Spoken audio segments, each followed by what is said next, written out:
You want to know that if you're approved for $1 million, you can get a home for $1 million. You don't want it to cost $2 million. Hey, I'm Josh, a builder here in New Zealand, and today we're breaking down house and land packages. I'm going to talk about what they are, who offers them, the difference between turnkey and progress payments, and stick around to the end of the video where I'll break down all of the key players from developer to builder to bank and client and everyone in between to better explain the house and land package.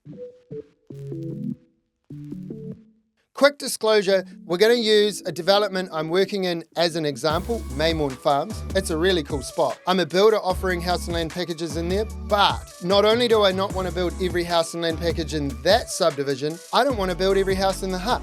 There is more than enough to go around, and so I want to share my knowledge about house and land packages work, whether you're a client, a tradie, a mortgage broker, or someone in between all of that. I hope this video helps you better understand the building process. There's a couple of reasons why I've chosen to build up in Mayour, and those reasons are the same as the last few developments we've been in. First and foremost, there is a very professional, very experienced developer executing those developments, and that developer have been pouring a lot of money and resources back into the local Upper Hutt community. They are serious about their developments, and so they're all over their engineering and their geotech, and the roads are going in right now in their mint. All of the properties there will have farm fencing. There's a part of younger Josh that had a dream to live rural, and the Mayour area has got that amazing semi-rural feel. It's a beautiful spot. The sections are 1,000 to 2,000 square meters, which is a pretty awesome size. It's enough to feel like you've got some space, but not too much that becomes a slave on the weekends. For me as a builder, I love that all of the initial stages are flat sites, and I love that it's surrounded by natural bush. Only 10 minutes from the city centre, but right next to express train line, and you can be in Wellington in under an hour. A shout out right now to the viewers who are watching me on a train. Comment below. I'm making these videos to help people across New Zealand build smarter. You can help me by going ahead and clicking subscribe. What's a house and land package? Basically, it's a combo deal. As a builder, I can't build on thin air, so you need a piece of land for me to be able to build. But you don't want to buy a piece of land without knowing that you can go all the way through the building process and have a home at the end of it. You don't just want a piece of land, you want a house. You want to live on the piece of land. And you've got an idea in your head about how you want to live. So a house and land package is simply that. A contract for the land, usually with the developer, and a tandem contract with the builder. And usually those two contracts are tied together. And so you'll go unconditional on the land and you will sign up the build contract at the same time. And that gives you peace of mind that when you get the land, you have a builder already available, but it also means you don't lock in the builder until you lock in the land. Also, the best thing is you're locking in the price for both. And so you can then take the contract for the land and the contract for the build to your friendly local mortgage broker, who can then take it to the bank and say, hey, can we give Sam this much money to build a brand new 3-bedroom home?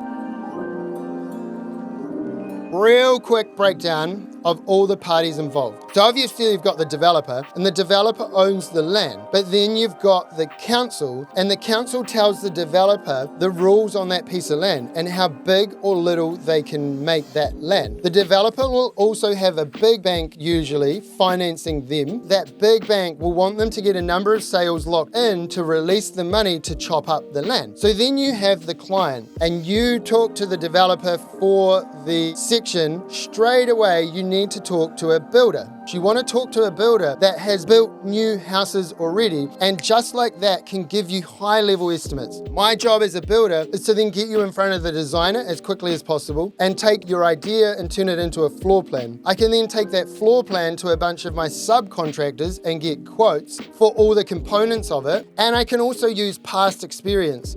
The designer is also making sure that they're following the rules that the council's setting for the area, setbacks and height restrictions and all those things. And then the client goes to the bank. The builder should be NZCB certified or master builders. Basically, that gives the bank peace of mind that they are a legitimate member of an organization and they get preferable lending for being one of those two things. The bank's job is to minimize the risk every step of the way.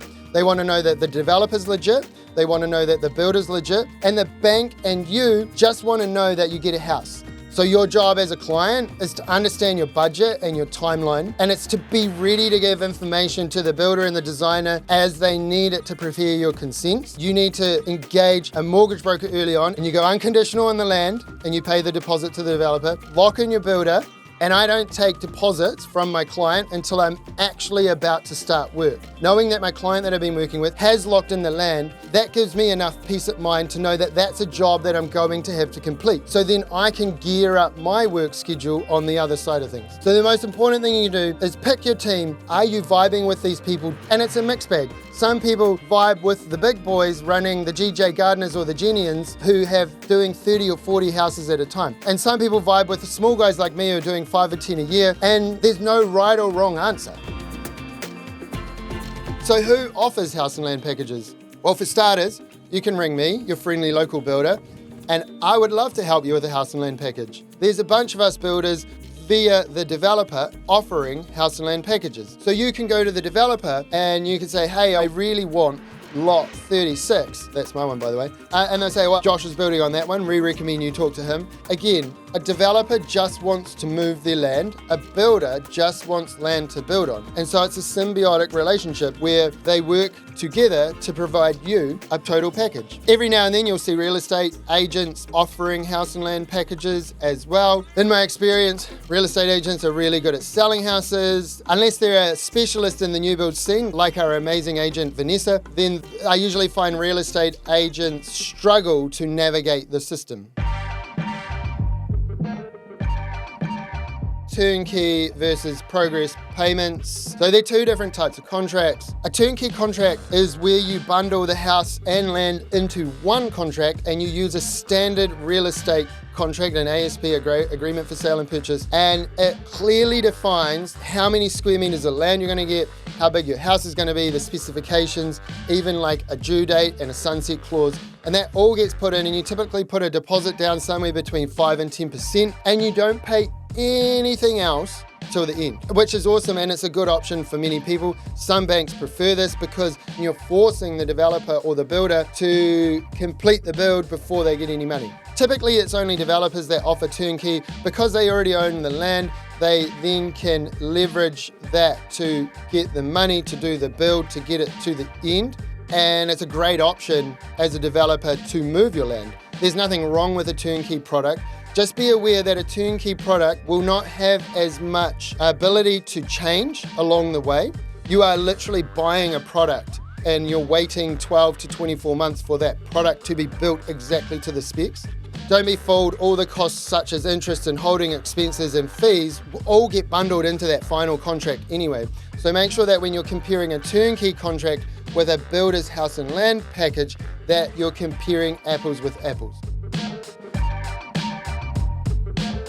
Basically, you can do a house and land package on any section that's available for sale right now. Quick disclaimer, guys, this is not financial info. I am not a financial advisor. You need to talk to one. Step 1, ring up your friendly local mortgage broker. I can recommend Kieran at Get Settled. Ring him up and say, yo man, I watched Josh's video. I want to do a house and land package. This is my stats. How can I do that? Even before you go looking at sections, Kieran or any other friendly mortgage broker up and down the country will give you high level figures. Then once you've driven around and you've found a sweet spot and you know what the section's worth and you know that that price for that section is give or take the going rate for land in your area, put an offer in.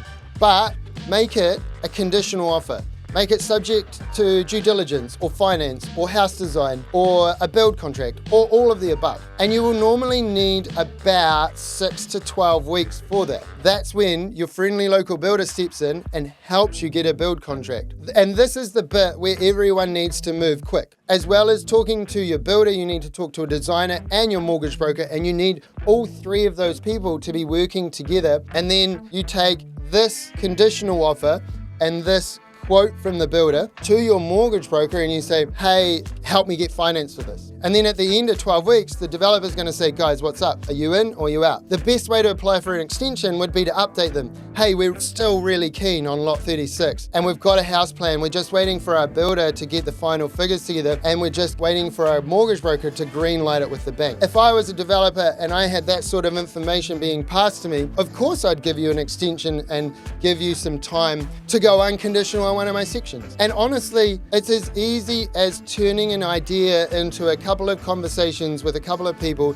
and then turning it into an offer on paper. Make sure you talk to your own independent financial advisor, but also be careful about talking to certain friends or family or the other generation. Some of them will hear horror stories about building and be like, oh, I wouldn't do that.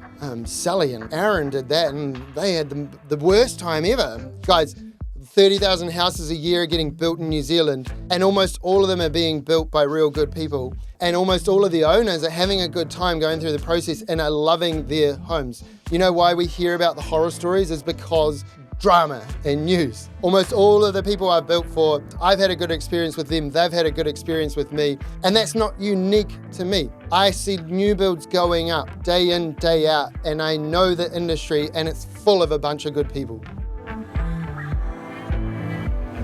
Let's just quickly summarize. House and land is simply that, two contracts. A contract on the land and a contract on the build. And like I always say, I can't build on thin air, but you don't want to buy a piece of land without knowing that I can build for you. And so together we work through the process of not only you going unconditional on the land, but locking in a build contract that makes you feel good because you know that you're going to get a house on your land. It makes me feel good because I know that I've got a good client and a good job and I'm excited to work for you.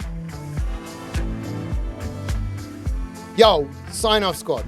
You've made it to the end of another video. I hope you're loving the educational side of these. On that note, tell me what else to educate you on. Chuck your questions about the building process below and we'll look for the common themes. We'll look for the quirky ones. I'll just basically look for whatever gets my attention and we'll make a video about it. To be honest, it's been really scary for me to know how much of this to share. This is stuff I've learned over the last 10 years. You know, there's this thing of like, oh, I've got to hold on to it. It's secret knowledge. But it's not secret knowledge because it's what we're all doing up and down the country and I've learned it from someone. So my job now is to pass on what I've been learning about the building industry to you. And that's my thing that I'm the most passionate about right now.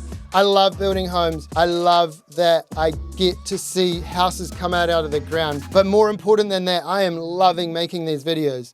And so if you want to better understand the building process, jump on our mailing list below to get extra tips and tricks. We've been doing this now. We've made over 500 videos and we're going to make another 500 or more. We are just warming up, guys. We're having so much fun.